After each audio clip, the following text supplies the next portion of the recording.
But ये प्रेम है नहीं, समझिएगा। फिर भी सबकी खुशी के लिए करना पड़े तो कर लो, इसमें कोई हर्ज नहीं है। अब वो पत्नी केवल इसलिए बेचारी आत्महत्या कर ली कि वो पति से प्रेम चाहती। उसके पति ने, अब जैसे कि उसके पिता ने कभी उसे एक थप्पड़ नहीं मारा, उसके पिता ने कभी एक थप्पड़ नहीं मारा। बहुत सारी लड़कियां क्या बोलती हैं कि हमारे पति ने तो हमें एक थप्पड़ नहीं मारा, हमारे पिता ने तो कभी डांटा नहीं। और पति डांट दे, पति मार दे तो बोलती है मेरे पिता ने तो नहीं डांटा, मेरे पिता ने तो नहीं मारा, तुम कौन होते हो मुझे मारने वाले। हाँ या ना? इसलिए हर बाप को चाहिए कि थोड़ा थोड़ा मारने का अभ्यास करो, ताकि बेटी बाद में ये ना कह पाए कि मेरे बाप ने मुझे नहीं मारा। क्योंकि पिट चुकी होगी 2-4 बार तो उसका अभ्यास रहेगा, 2-4 थप्पड़ खा सकती है।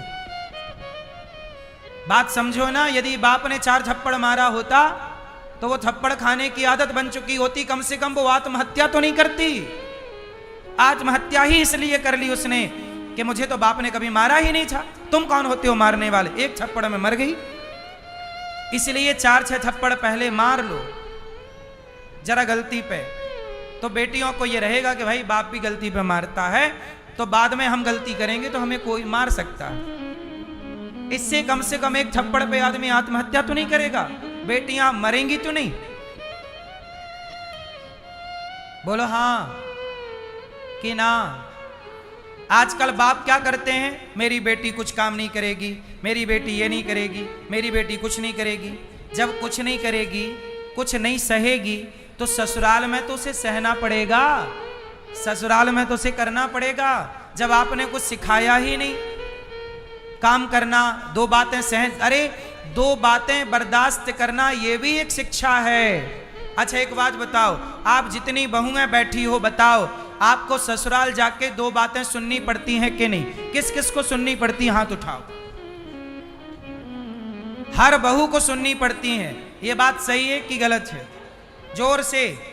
तो यही पाठ अपनी बेटियों को क्यों नहीं पढ़ाती हो कि बेटा 2 बात सुननी पड़ेगी, और बिना सुने गृहस्थी चल नहीं सकती। चला लो आप, क्यों जी, चल जाएगी। आपकी ससुराल में 2 बातें आपने सुनी कि नहीं? बताओ, आप बताओ, 2 बात सुन के चलते हो कि नहीं? जो सुनता है चला लेता है गृहस्थी, जो नहीं सुनता उसकी उजड़ जाती है। अरे पत्थर भी जब छेनी और हथौड़ों की चोट खाता है तब वो पत्थर भगवान की मूर्ति बनता है, तब ना मंदिर में पूजता है। यदि वो ना सहे छेनी और हथौड़े की चोट तो कौन सा पत्थर पूजेगा बताओ? जो पत्थर चोट खा के टूट जाता है ना, वो कंकड़ बन जाता है, और जो पत्थर चोट सह जाता है वो शंकर। इसलिए जरूरी नहीं है कि थप्पड़ मारे जाएं, परंतु बेटियों को इस हाल के लिए तैयार तो किया जा सकता कि बेटा 2 बात सुन लेना, कभी तुझे कोई मारे तो बर्दाश्त कर लेना। कुम्हार जब घड़ा बनाता है ना तो उस घड़े को पीटता है, थापता है ऐसे। ये भी शिक्षा का एक हिस्सा है। बोलो हाँ। पहले हम लोग पढ़ने जाते थे तो मास्टर जी मारते थे, क्योंकि मार खाना भी पढ़ाई का एक हिस्सा है। बोलो हाँ, मार खाना भी पढ़ाई का एक हिस्सा है। इसलिए बच्चों को गलती करने पर, चाहे बेटी हो या बेटा, गलती करने पर दंड देना धर्म है, धर्म है। बाकी पति कभी अपनी पत्नी पे हाथ ना उठाए। हमारे यहां स्त्रियों पे हाथ उठाने के लिए मनाही है। भीष्म पितामह मर गए पर उन्होंने स्त्री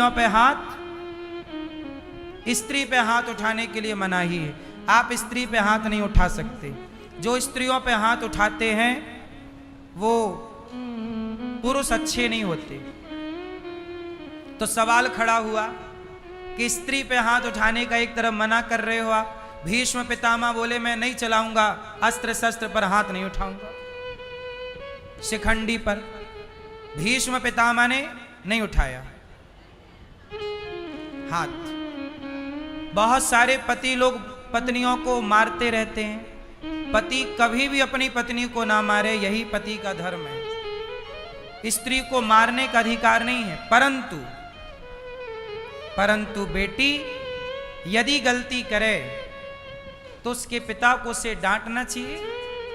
बचपन में छोटी बेटी हो, छोटा बच्चा हो, थोड़ा थोड़ा मारने का अभ्यास, इसलिए गलती करने पर, जरूरत पड़ने पर, ताकि एक डर बना रहे कि हम गलती करेंगे तो हमें मार पड़ेगी।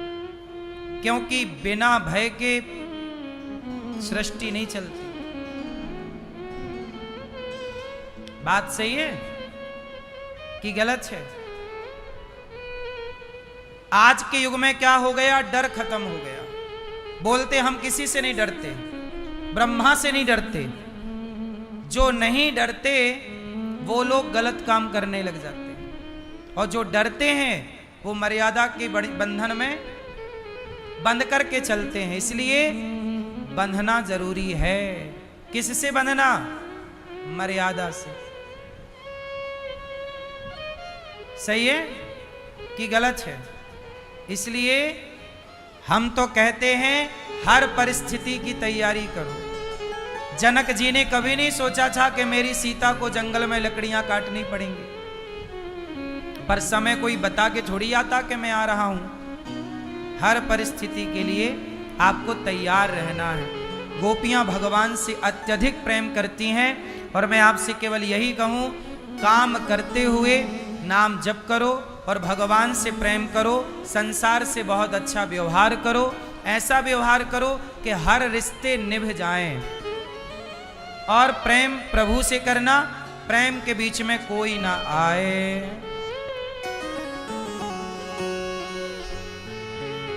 हाँ, अब किसी को कुछ बताने कि हमें फुर्सत नहीं। एक था दिल मिल गया वो श्याम से, एक था दिल मिल गया वो श्याम से। अब कहीं दिल को लगाने कि हमें फुर्सत नहीं।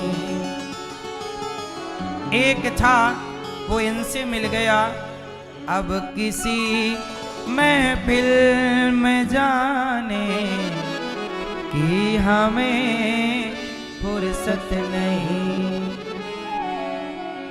एक दिल था, लग गया।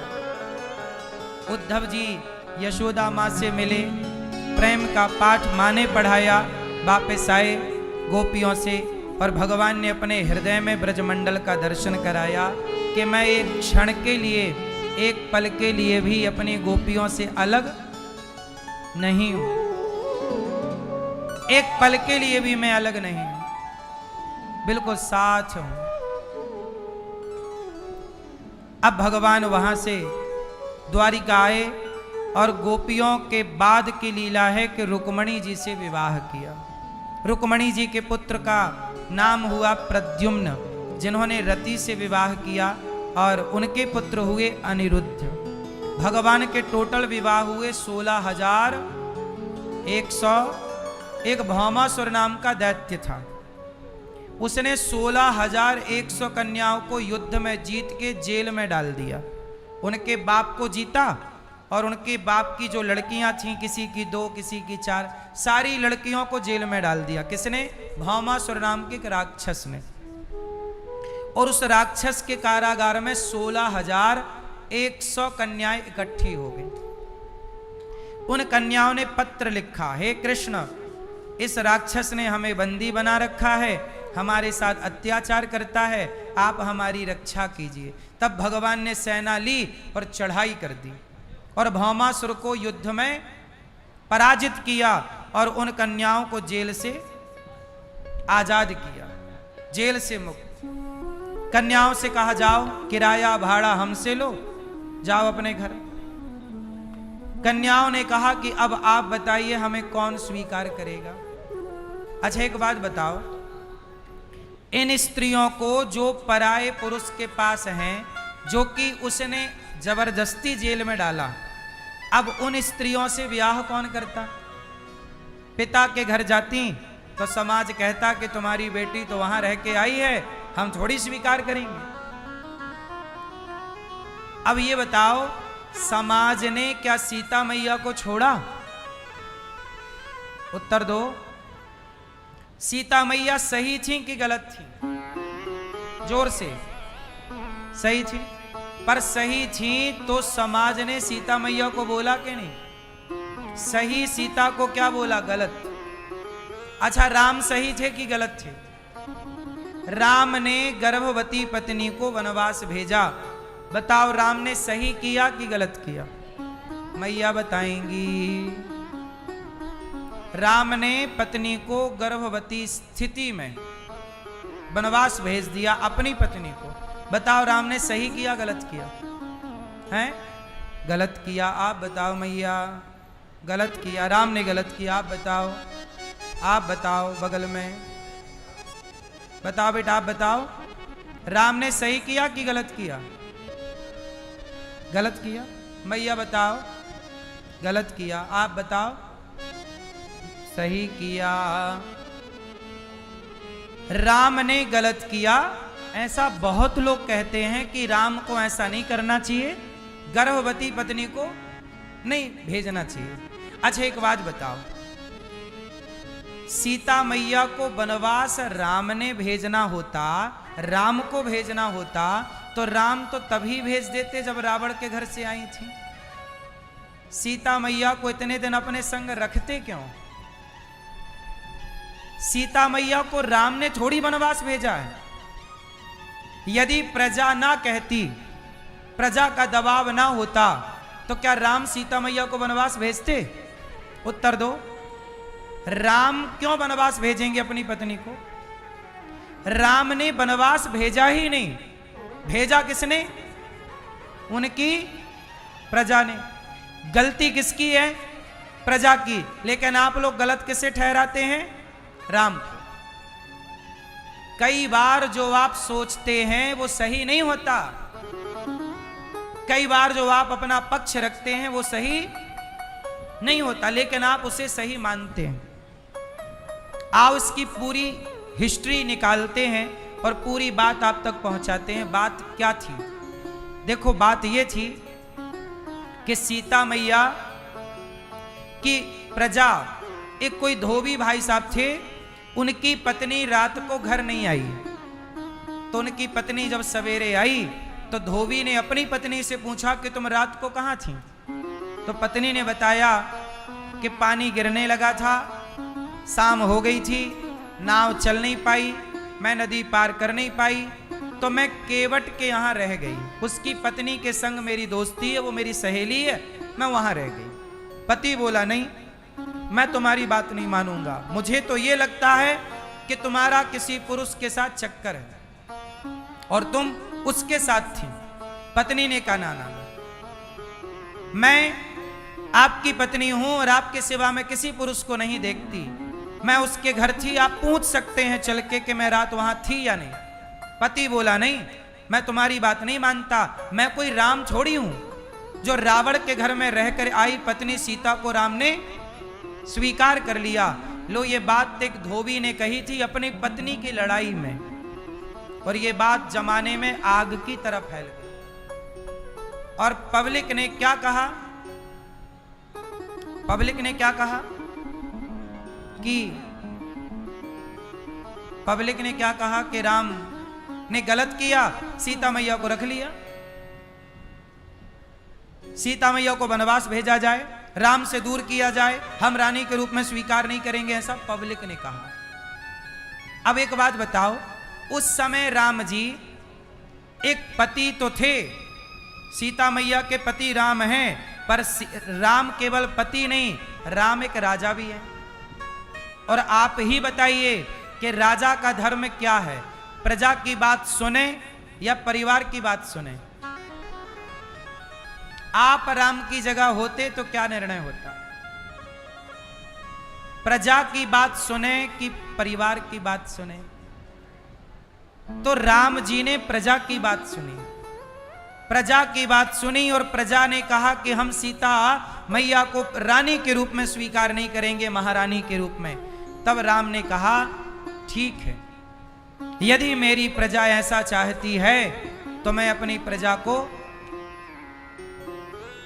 प्रसन्न रखने के लिए, जो कि राजा का धर्म है कि वो अपनी प्रजा को प्रसन्न रखे। अब यहां एक सवाल है कि क्या किसी के कहने से अपनी पत्नी को छोड़ देना सही है? आप समझो, राम कोई सामान्य व्यक्ति नहीं थे, राम आदर्श थे दुनिया के। यदि राम राजा होकर प्रजा की बात ना सुनते तो उस समय राजाओं का जमाना था, फिर कौन सा राजा प्रजा की बात सुनता? यदि राम ही प्रजा की बात ना सुनते तो फिर कौन सा राजा प्रजा की बात सुनता? फिर सारे राजा परिवार की बात सुनते। आज भी हमारे देश में क्या चल रहा है? परिवारवाद की राजनीतियां चल रही हैं। और जहां राजा परिवार की सुनेगा, प्रजा की नहीं सुनेगा, वो प्रजा और राजा दोनों का नुकसान होगा। इसलिए प्रजा सर्वोपरि है। राम ने पत्नी से कहा कि आप वनवास में रहो। वनवास में कहां? जंगल में नहीं छोड़ा, महर्षि वाल्मीकि जी के आश्रम में छोड़ा। और सीता मैया वाल्मीकि जी के यहाँ थी। एक और बात है इसके पीछे कि वाल्मीकि रामायण में एक बात लिखी है कि जब सीता जी गर्भवती हुई तो राम ने पूछा कि सीता बताओ आपकी क्या इच्छा है? सीता जी बोली कि प्रभु मेरी इच्छा है कि मैं अपने बच्चों को इस राजमहल में जन्म देना नहीं चाहती, मैं किसी संत की कुटिया में बच्चों को जन्म दूंगी ताकि मेरे बच्चों के संस्कार संतों जैसे हों, राजाओं के बीच में रहकर कहीं मेरे बच्चे बिगड़ ना जाएं। ये बात सीता मैया ने कही तो सीता मैया खुद चाहती थी कि मैं वनवास जाऊं और बच्चों को किसी साधु के आश्रम में जन्म दूं। इसलिए उन्हें वाल्मीकि जी के आश्रम में भेजा गया और सीता मैया का वनवास हुआ।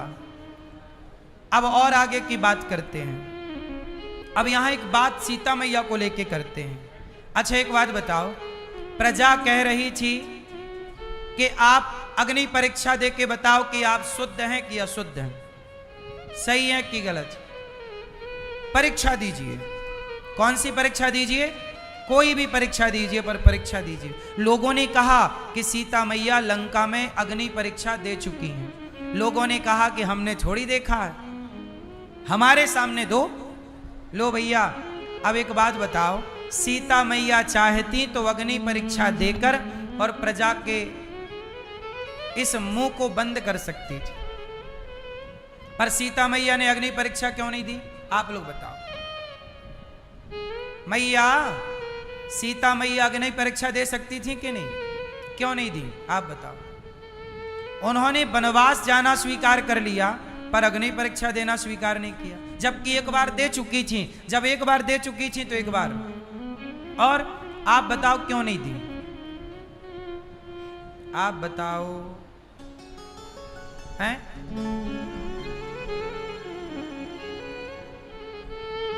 जोर से बैठे। हाँ सही है। सीता मैया ने अग्नि परीक्षा इसलिए नहीं दी क्योंकि इसके दो कारण थे। पहला कारण जो आपने बताया कि पेट में बच्चे थे। चलो बच्चे थे तो मैया अग्नि परीक्षा देती तो उन बच्चों को कोई नुकसान थोड़ी होता। अग्नि परीक्षा देती तो वो जलती ही नहीं, वो जलती नहीं तो उनके बच्चे को कोई नुकसान। इसलिए ये तो तर्क ठीक है पर बहुत महत्व नहीं रखता इस प्रसंग में।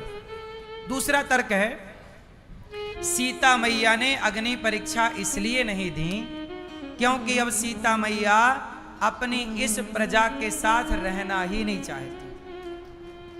सीता मैया बोली कि जिस प्रजा ने मेरे चरित्र पर उंगली उठाई हो, अब आप बताओ कि आपके चरित्र पर कोई उंगली उठा दे तो उस आदमी के संग आप रहोगे, चाहे वो कोई भी हो, आपको उससे क्या हो जाएगी? नफरत हो जाएगी। किसने मेरे चरित्र पर उंगली उठा? सीता मैया के चरित्र पर उंगली उठा दी प्रजा ने। और प्रजा कौन होती है? पुत्र। और रानी कौन होती है? राजा पिता होता है और रानी मां। और सीता तो ऑलरेडी सबकी मां, जगत की माता। तो सीता मैया ने कहा कि अब मेरी प्रजा को मेरे पे भरोसा नहीं रहा, तो जहां भरोसा ना हो वहां रहना नहीं चाहिए। जहां भरोसा ना हो वहां रहना नहीं चाहिए। सीता मैया को लगा कि जब प्रजा को अब मैं अग्नि परीक्षा दे भी दूं और देने के बाद इन्हें भरोसा होए, तो इन्हें तो परीक्षा के बाद भरोसा हुआ ना, पहले तो नहीं हुआ। अब कैसे रहें? सीता मैया बोली अब मैं आप लोगों के संग नहीं रहूंगी। लेकिन सीता मैया चाहती तो तुरंत चली जाती, परीक्षा देती और चली जाती, लेकिन बोली मैं चली गई तो मेरे बच्चे चले जाएंगे। तो पहले बच्चों को जन्म दिया, पढ़ाया लिखाया, अपने पति को पुत्र सौंपे। पति को पुत्र क्या किया? सौंपा। राम को लवकुश सौंपे और फिर कहा हे पृथ्वी माता, यदि मैं पवित्र हूं अग्नि की तरह, गंगा की तरह, तो हे पृथ्वी माता फट जाओ और मुझे अपनी गोद में जगह दे दो।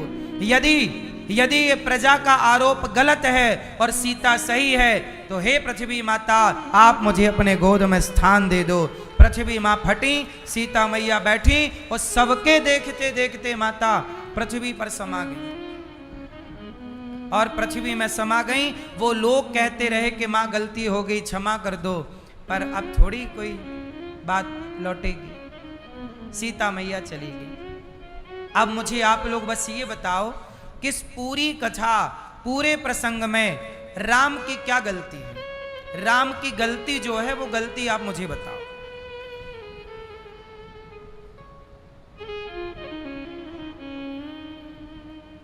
क्या गलती है? क्या गलती है बताओ? राम की जगह आप घंटे 2 घंटे खड़े होकर सोचिए, परिस्थितियां कैसे निर्मित होती हैं और परिस्थितियों को कैसे हैंडल किया जाता है। आप उस परिस्थिति की गंभीरता को तो समझिए। आरोप लगाना सबसे सरल काम है। आप राम पे आरोप लगा दीजिए कि राम गलत है। आरोप लगाना सबसे सरल काम है। सबसे कठिन काम है परिस्थितियों में डट के रहना और उस विषम परिस्थिति में भी सही निर्णय लेना। अच्छा चलो, राम के पास एक दूसरा ऑप्शन था। सीता मैया को वनवास ना भेजते, ऐसा करते कि राम उस धोबी को ही मरवा देते। तो बताओ ये सही था? यदि राम सीता मैया को वनवास ना भेजते और धोबी को क्या करते, तू बोल रहा है ना मेरी पत्नी को गलत, चल तुझे फांसी पे लटकाऊं, और राम जी फांसी पे लटका देते, क्या होता? इससे क्या होता कि सीता पर अभी आरोप ही लगा था कि सीता गलत है, लेकिन धोबी को मरवाते तो सीता पर लगा हुआ आरोप सिद्ध हो जाता कि ये गलत है, तब तो मरवाए। बोलो हाँ। अब राम क्या करते? उस समय सही निर्णय यही था कि वनवास भेज देना, और सीता मैया चली गई। अच्छा, इसकी एक दूसरी कथा भी है। दूसरी कथा यह है कि जब राम जी ने रावण को मारा, तो रावण को मारने के बाद राम से मिलने कौन आया पता है आपको? दशरथ जी। दशरथ जी मर चुके थे, आपके ज्ञान में होगा। दशरथ जी मर चुके थे, पर दशरथ जी स्वर्ग गए थे। स्वर्ग से वापस आए, राम से मिले। ये बात रामचरितमानस में लिखी है। राम जी से मिले और दशरथ जी ने कहा कि राम, ऐसा करो कि तुमने पूरे रघुकुल का नाम रोशन किया है। बेटा, मेरी अभी 2 साल आयु बाकी थी। दशरथ जी अपनी मृत्यु से नहीं मरे थे, राम के वियोग में मरे थे। तो दशरथ जी की कितनी उम्र बाकी थी अभी? 2000 साल। तब दशरथ जी ने क्या किया? राम से कहा, राम मेरी उम्र तुझे लग जाए। तो राम ने अपनी 2000 साल की उम्र, दशरथ जी ने अपनी 2000 साल की उम्र किससे दे दी? राम को। और तब से ये कहावत चालू हो गई कि मेरी उम्र तुम्हें लग जाए। तब से आप लोग कहने लगे कि मेरी उम्र तुम्हें लग जाए, मेरी उम्र आपको लग जाए। तो दशरथ जी की कितनी उम्र पा गई राम जी ने? हाँ, और टोटल राम जी ने अयोध्या में शासन कितने साल किया? राम जी का कार्यकाल कितने साल का था? क्यों भैया आप बताओ, राम जी का टोटल कार्यकाल कितने साल का था? टोटल 13,000 साल का। जोर से, कितने साल का? 13,000। मैया तो सो गई, जगाओ मैया। सीता मैया गई तो मैया को लगा मैं भी थोड़ा नींद में चली जाऊं।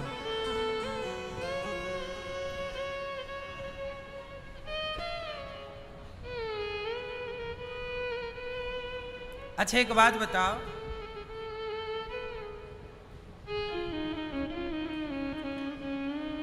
दशरथ जी की 2000 साल उम्र, राम जी की टोटल 13। जब राम जी ने सीता मैया को वनवास भेजा उस समय राम जी की उम्र 11,000 वर्ष कंप्लीट हो चुकी।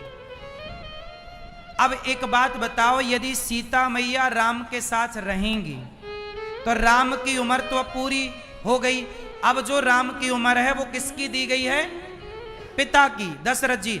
अब पिता की उम्र से, पिता के आयु से यदि सीता मैया का स्पर्श करते राम जी तो मर्यादा बिगड़ती कि नहीं? क्योंकि अब वो उम्र किसकी है? ससुर की। उस ससुर की उम्र से पति को स्पर्श करना, और राम कौन है? मर्यादा पुरुषोत्तम। इसलिए सीता के जाने के बाद राम जी 2000 साल तक रहे, और सीता मैया के साथ राम जी 11,000 साल रहे। अब वो 2000 साल उम्र पिता की थी, तो पिता की उम्र में पत्नी को संग कैसे रखते?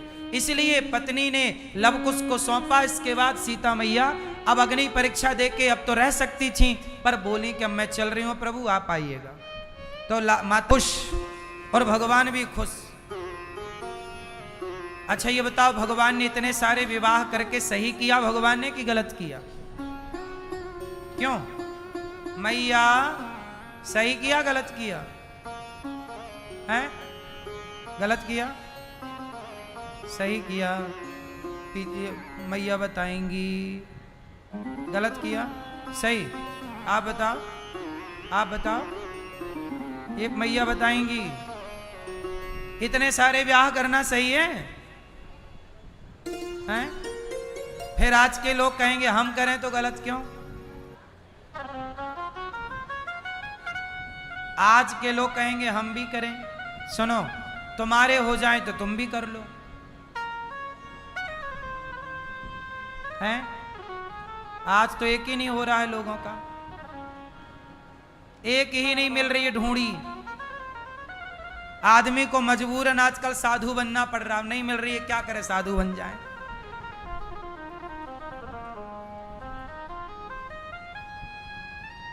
आने वाले टाइम पे ब्याह नहीं हुआ करेगा, क्यों?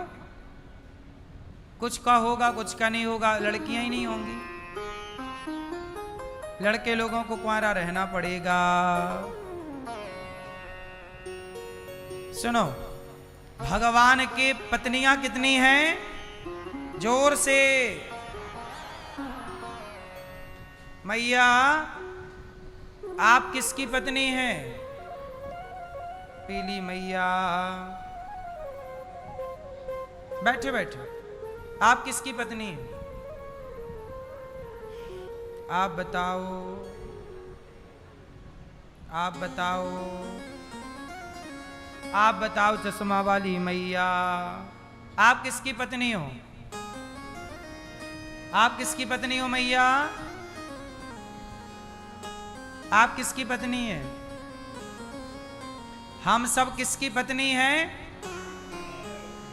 आपके ये जो पति हैं वर्तमान में जो भी हैं, जो भी उनका नाम है, वो पति आपके टेम्परेरी पति है। परमानेंट फिक्स पति सबके कौन?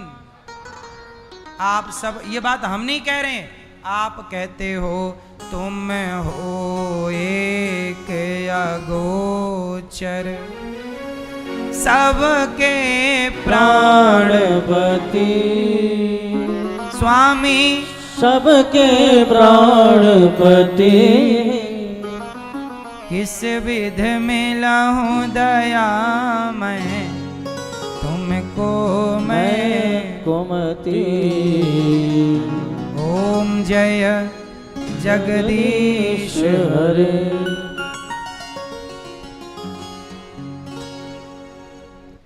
तुम हो एक अगोचर सबके प्राण, भगवान सबके पति। इसलिए 16,108 ही नहीं, इस धरती पर चींटी से लेकर हाथी हर जीव मात्र के पति भगवान हैं। पति का अर्थ होता है, पति किसे कहते हैं? क्यों मैया बताओ, पति किसे कहते हैं? पति किसे कहते हैं? जो हमारे प्राणों की रक्षा करें। इसलिए भगवान हमारे कौन है? प्राणों के रक्षक। जो रक्षा करे उसे पति कहते हैं। इसलिए रक्षा करने वाले को राष्ट्रपति कहते हैं, सेनापति कहते हैं। सेना की रक्षा करे तो सेनापति, राष्ट्र की रक्षा करे तो राष्ट्रपति, प्राणों की रक्षा करे तो प्राणपति, और जो सांसारिक व्यवहार में जो आपकी रक्षा करे वो आपके पति। तो सारे पति भगवान पति की भूमिका में, आपके पति पति की भूमिका में। पति शब्द का अर्थ है रक्षा। पत्नी भी किसे कहते हैं? चलो बताओ, पत्नी किसे कहते हैं? मैया बताओ। पति का कर्तव्य है कि वो पत्नी का ख्याल रखे, उसकी रक्षा करे, उसका सुख दुख में साथ दे। पति का धर्म है कि पत्नी का सदा साथ दे।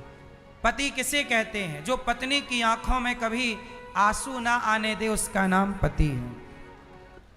अब बताओ, पत्नी किसे कहते हैं? मैया पत्नी किसे कहते हैं? ये मैया बताएंगी चश्मा वाली। पत्नी किसे कहते हैं? बोलो, किसे कहते हैं मैया पत्नी? किसे?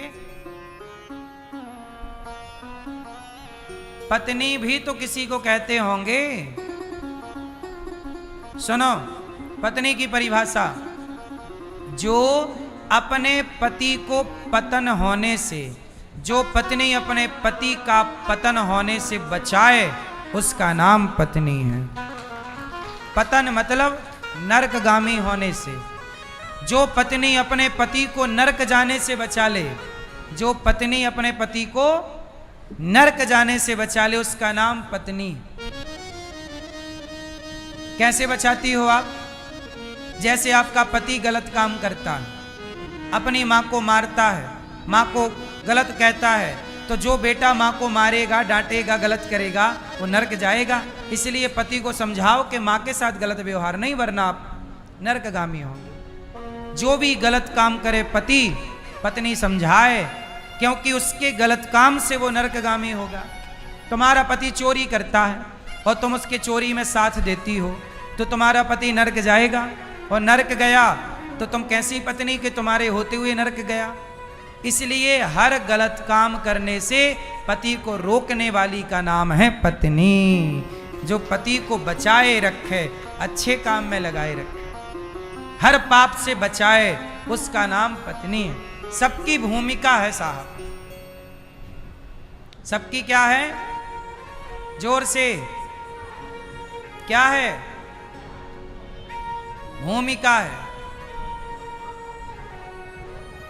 सबकी अपनी भूमिका है। प्रिय भक्तों, भगवान भौमासुर का उद्धार करते हैं, विवाह करते हैं। भगवान के पुत्र पौत्र अनिरुद्ध का विवाह उषा के साथ हुआ। बाणासुर को भगवान ने मारा। राजा नृग पर कृपा की। पौंड्रक, काशीराज और द्विज पर भगवान ने कृपा की। भगवान ने जरासंध के जेल से 20,800 राजाओं को मुक्त किया। शिशुपाल का भगवान ने उद्धार कराया। शाल्व और दंतवक्र का उद्धार किया। भगवान के एक परम भक्त हुए सुदामा। कौन है भगवान के मित्र? कृष्णस्यासीत् सखा कश्चित् ब्राह्मणो ब्रह्मवित्तमः विरक्त इंद्रियार्थेषु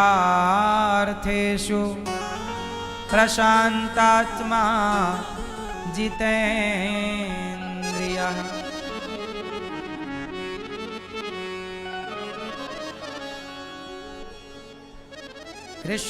कृष्णस्यासीत् सखा कश्चित् ब्राह्मणो ब्रह्मवित्तमः विरक्त इंद्रियार्थेषु प्रशांतात्मा जितेन्द्रियः। भगवान कृष्ण के परम मित्र का नाम है सुदामा। सुदामा जी बहुत गरीब है। इतने गरीब, रोटी नहीं, खाने को चूल्हा नहीं जलता। ऐसी गरीबी में सुदामा जी रहते हैं। पर उस गरीबी में भी कृष्ण कृष्ण कृष्ण कृष्ण का जाप करते हैं, भगवान को भुलाए नहीं। हम लोग जरा सी परिस्थितियां विपरीत हो जाएं तो हम भगवान को भूल जाते हैं। सुदामा इतने गरीब थे पर परिस्थितियों का डट कर के सामना करते थे। गरीबी है, कोई बात नहीं।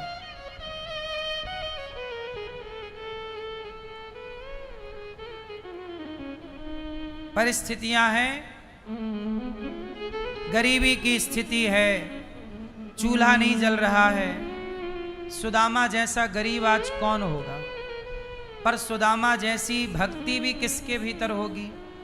इतनी गरीबी में रहकर इतना बड़ा भक्त हो जाना कठिन तो है, सरल नहीं है।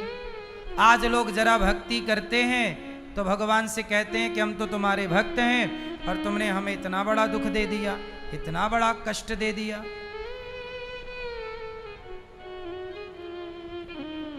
भगवान, आजकल लोग भक्ति करते इसलिए हैं कि हम गरीब ना हो। गरीब होना, अमीर होना अलग विषय है। जन्म होना, मृत्यु होना अलग विषय है। आप कितने भी बड़े भक्त बन जाइए, मरना पड़ेगा। कितने भी बड़े भक्त, अरे भक्त तो छोड़ दो, राम तो भगवान है। 14 साल वनवास में जंगल के फल फूल कंदमूल फल खा के गुजारा कि नहीं? ना रहने का घर, ना खाने की रोटी। ऐसी परिस्थिति में जब राम को रहना पड़ा तो राम के भक्तों पर यदि संकट आ जाए तो भक्त विचलित क्यों हो जाते हैं? विचलित क्यों हो जाते हैं?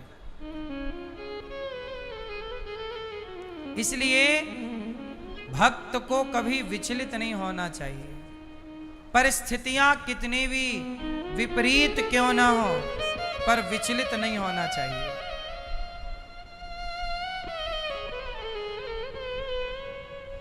विचलित होना मतलब अपने रास्ते से भटक जाना। सुदामा कितने गरीब थे साहब, 4 दिन चूल्हा नहीं जलता। सुदामा भिक्षा लेने जाते, लोग दरवाजा बंद कर लेते, भिक्षा नहीं मिलती, खाली हाथ आते। पत्नी बोली कुछ मिला? कुछ नहीं मिला। बोले बच्चे रो रहे हैं, भूख से तड़प रहे हैं, तो बोले पानी पिला के आज और सुला दो, शायद कल कुछ मिल जाए। सोचिए, बच्चे पानी पीकर सो गए इस उम्मीद में कि आज नहीं मिला खाने को, कल जरूर मिलेगा। कल फिर भिक्षा लेने गए तो कल सुदामा जी जब भिक्षा लेने गए तो उन्हें थोड़ा सा कुछ अनाज मिल गया भिक्षा में, और वो लेकर आए। तो रास्ते में किसी नंदी आपस में लड़ रहे थे, नंदी बैल लड़ रहे थे। तो सुदामा जी गुजरे तो नंदी का लड़ते हुए धक्का लग गया, सुदामा जी गिर गए। और जब गिरे तो उनका चावल, उनकी दाल जो भिक्षा में मिली, आटा बिखर गया जमीन पर, और वही लड़ने वाले नंदी उस अन्न को खाने लग गए। सुदामा बोले कि आज भी मेरे भाग्य में अन्न का दाना, ये शायद इस नंदी के नाम का दाना था। सुदामा जी प्रसन्नता पूर्वक, सोचिए 2 दिन बीत गए, घर में भोजन नहीं बना। पत्नी फिर बोली कि आया कुछ? बोले आया तो था, पर वो नंदी गिरा दिए, गिर गया, वो चाटने लग गए, सारा आटा चावल दाल वो खा गए, उनके भाग्य का था। सुदामा जी ने शिकायत नहीं की कि विधाता मैं तेरा इतना बड़ा भक्त हूं और देख तू मुझे किस हाल में रख रहा है। अब बताइए इतनी सहनशीलता किसी के अंदर है? बताइए। आज आपको तनिक भी सहन नहीं होता, कोई एक बात कह दे आपको बुरा लग जाता, कोई एक थप्पड़ मार दे आपको बुरा लग जाता। परिस्थितियां भी तो थप्पड़ मारती हैं ना। बोलो हाँ, क्या समय थप्पड़ नहीं मारता आपको? अरे इंसान कभी आपको शायद इतना मार ही नहीं सकता जितना समय आपको मारता है। समय के थपेड़े जब पड़ते हैं तो समय के थपेड़ों ने ही तो कभी हमें मनुष्य बनाया, तो कभी हमें कुत्ता बिल्ली की योनि में डाल दिया। ये समय के थपेड़े ही तो थे, ये समय की मार ही तो थी। बोलो हाँ। कई बार हमें प्यार वो मुकाम नहीं देता जो मुकाम हमें मार दे देती है। बोलो हाँ।